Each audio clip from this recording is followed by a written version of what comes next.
नमस्कार, राज्यों की जंग में आपका स्वागत है। मैं हूं अखिलेश शर्मा। राजस्थान में आज चुनाव प्रचार थम गया। राजस्थान की 200 में से 199 सीटों के लिए 25 तारीख को वोट डाले जाएंगे। यह लगातार तीसरा मौका है जब राजस्थान की 200 में से 199 सीटों पर ही एक साथ चुनाव हो रहा है। इस बार श्रीकरणपुर सीट पर कांग्रेस उम्मीदवार के निधन के चलते वहां चुनाव स्थगित किया गया।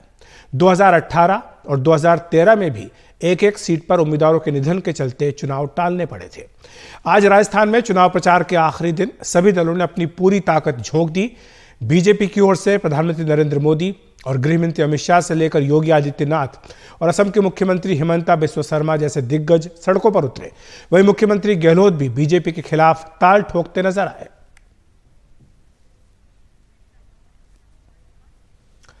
और पीएम नरेंद्र मोदी ने आज राजस्थान के देवगढ़ में रैली की और अशोक गहलोत सरकार पर जमकर हमला बोला।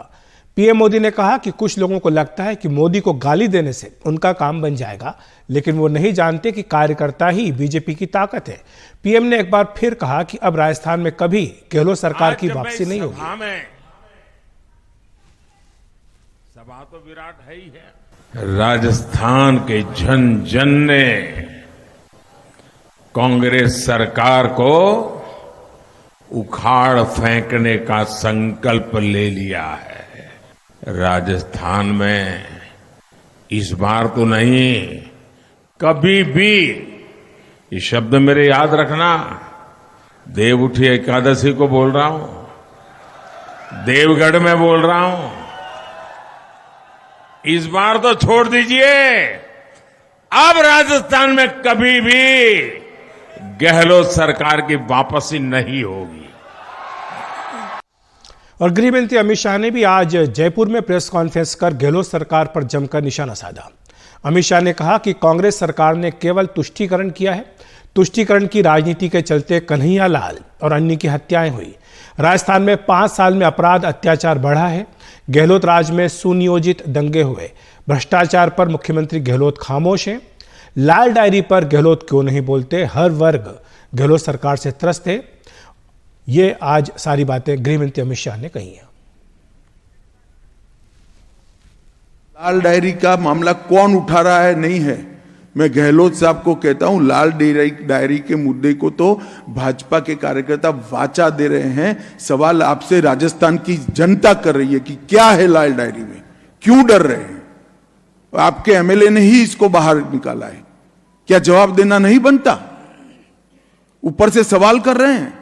चले साहब, गहलोत साहब का तस्मा ही जाति का है, मैं कुछ नहीं कह सकता, मगर गहलोत साहब सचिन के लिए अच्छा 2 वाक्य बोल दे, इतना मेरा इनसे निवेदन है, अगर बोल सकते हैं। और चुनाव प्रचार के आखिरी दिन आज राजस्थान के मुख्यमंत्री अशोक गहलोत ने बीजेपी पर जमकर हमला किया।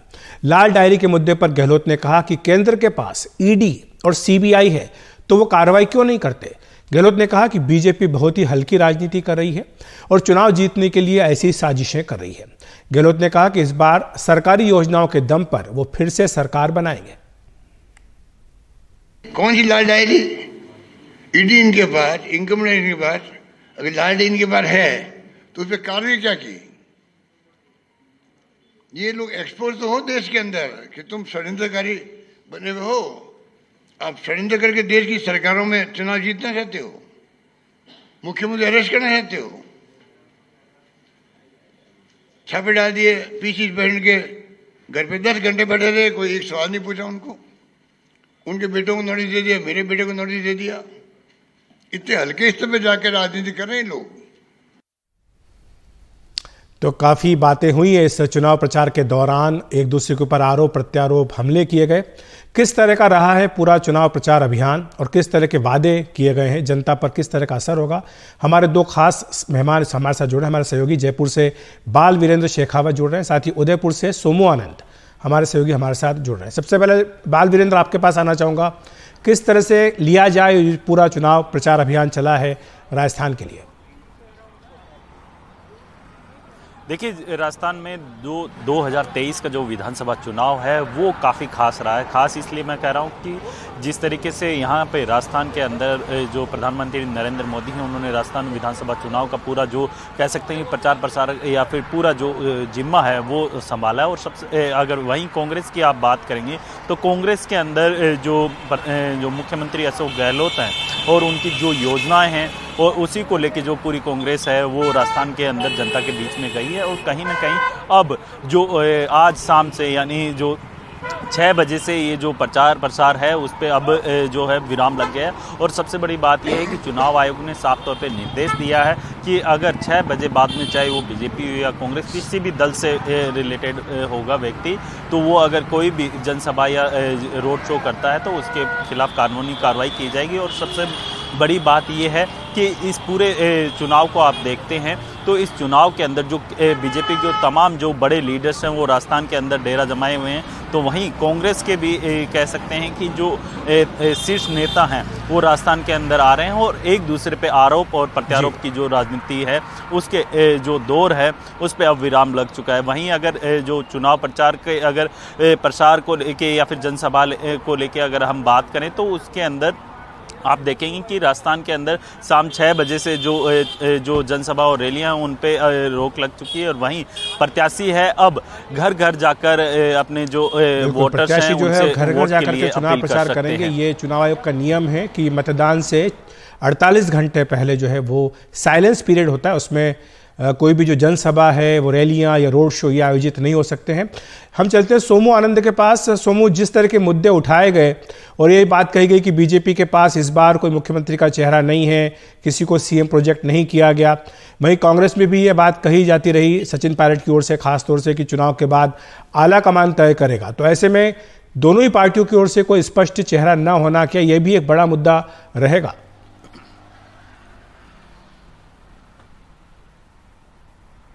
जी बिल्कुल रहेगा। जाहिर तौर पे भारतीय जनता पार्टी के लिए ये मुद्दा ज़्यादा बड़ा है क्योंकि वसुंधरा राजे जिस कद की नेता हैं उनके बरक्स कोई और दूसरा नेता भारतीय जनता पार्टी में नहीं दिखता प्रदेश स्तर पे। तो इस बात की चर्चा लगातार होती रही। जब पहली लिस्ट भी भाजपा की आई थी तब भी ये कयास लगाए जाने लगे थे कि क्या वसुंधरा राजे को पूरी तरह से साइडलाइन कर दिया गया है। उसके बाद जो बाकी लिस्ट आई उसमें वसुंधरा का प्रभाव दिखा तो फिर उनके समर्थक और जो वोटर हैं उसमें भी ये उम्मीद जगी कि वसुंधरा राजे को शायद बीजेपी आगे मुख्यमंत्री बनाए। वहीं जो कांग्रेस है, कांग्रेस में सचिन पायलट लगातार ये कहते रहे और उनके समर्थक भी ये कहते रहे हैं कि हम जब चुनाव हो जाएंगे उसके बाद ये चीज़ तय करेंगे। लेकिन कांग्रेस के दूसरे जो नेता है जो चाहे दिल्ली से आए हों या दूसरे प्रदेश के नेता आए हों, उन्होंने कई बार इशारों में अशोक गहलोत को मुख्यमंत्री बनाने की बात कही। प्रमोद तिवारी जो कि राज्यसभा सांसद है, उन्होंने उदयपुर में ही जब भाषण दिया तो उन्होंने भी यहाँ जिक्र किया कि इस बार चौका लगाना है और मुख्यमंत्री चौका लगाएंगे, चौथी बार मुख्यमंत्री बनेंगे। तो ये एक कंफ्यूजन वाली स्थिति भी कभी कभी बनती रही। हालांकि आधिकारिक तौर पे दोनों ही पार्टियों ने किसी को चेहरा तो घोषित नहीं किया है, लेकिन कयासबाजियों का दौर और लगातार पार्टियों की तरफ से, कार्यकर्ताओं की तरफ से वोटर्स के बीच में ये चर्चा का विषय तो जरूर रहा है। दूसरा सवाल सोमू आनंद यही प्रचार से जुड़ा हुआ है। जिस तरह के वादे किए गए, हमने देखा है कि इसको फ्रीबीज कहा जाता है, इस तरह के कई वादे किए गए दोनों ही पार्टियों की ओर से, और दूसरी तरफ गहलोत सरकार की अपनी योजनाएं।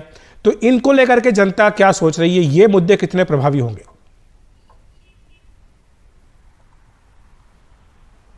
सोमू आनंद, आपसे प्रश्न था। कई मुद्दे हैं जो जिस पर कि चुनाव पूरा अभी खेला जा रहा है, खासतौर पे जी।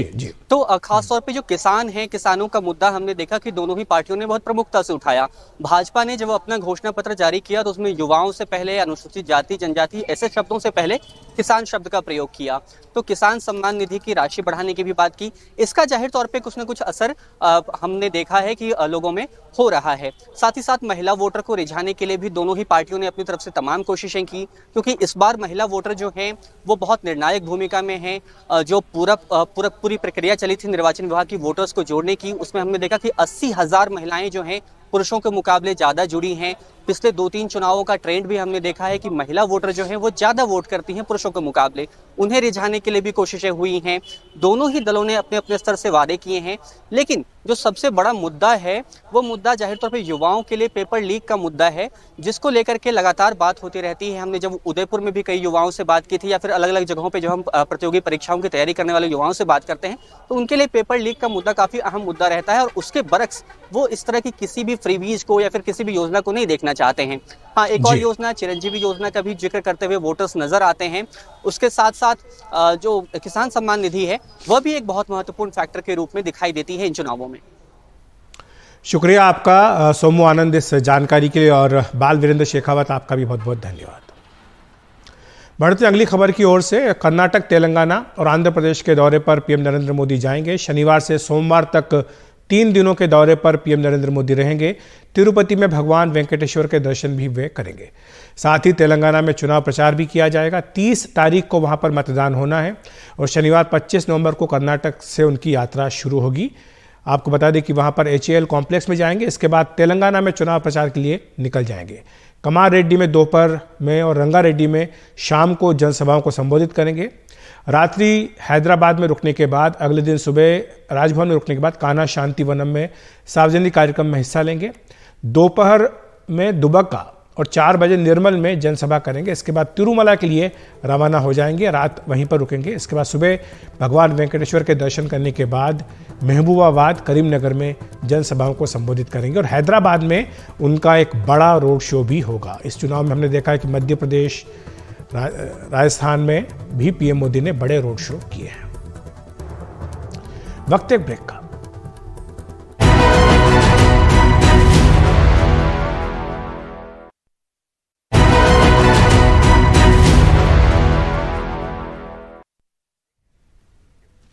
कांग्रेस नेता राहुल गांधी को चुनाव आयोग ने नोटिस जारी किया है। पनौती वाले बयान को लेकर ये नोटिस उन्हें दिया गया है। आपको बता दें कि राहुल गांधी ने बाड़मेर में एक जनसभा में 22 नवंबर को बयान दिया था, जिसमें पीएम नरेंद्र मोदी के बारे में ये सारी बातें कही गई थी। राहुल गांधी ने कई तरह की बातें वहां पर कही थी, जिसको लेकर के बीजेपी ने कल राहुल गांधी की और साथ ही कांग्रेस अध्यक्ष मल्लिकार्जुन खड़गे की भी शिकायत चुनाव आयोग को की थी।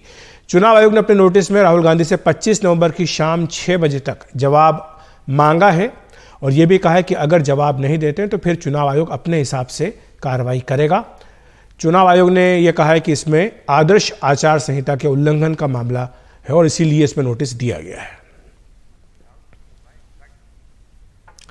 और राज्यों की जंग में इतना ही। नमस्कार।